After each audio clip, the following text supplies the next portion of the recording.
Saya pikir ini bukan sesuatu yang haram karena memang di peraturan Jaksa Agung juga diatur bahwa kalau bukti-bukti tidak bisa membuktikan ya, fakta-fakta di persidangan tidak bisa membuktikan dakwaan jaksa, harusnya jaksa menuntut bebas. Pengacara Guru Supriyani, Andri Darmawan, Tapwas Kapolsek dan Kanit Reskrim Baito hanya dicopot dari jabatannya.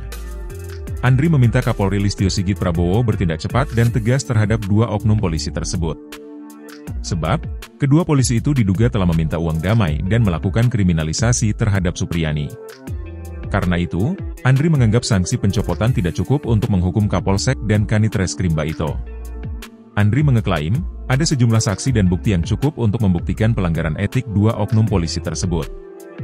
Karena itu, ia mendesak Kapolri untuk tak hanya menjatuhkan hukuman pencopotan terhadap Kapolsek dan Kanit Reskrim Baito. Secara terang-terangan, Andri mengakui tak puas dengan sanksi pencopotan terhadap Kapolsek dan Kanit Reskrim Baito. Menurut Andri, sanksi tersebut belum cukup memberi efek jera.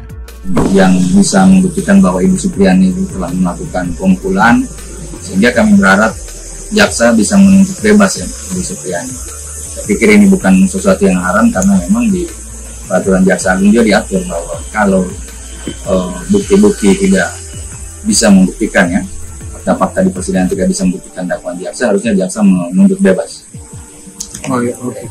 Saat ini kami amankan di Kendari ya, di dalam pengawasan tim hukum karena memang kemarin banyak pihak-pihak yang coba menggiring-giring atau datang mau bertemu dengan Supriyani sehingga buat kami itu mengganggu ya. Jadi kami sekarang batasi lah, Supriyani tidak usah bertemu pihak-pihak yang tidak ada hubungannya dengan persidangan. Oh iya.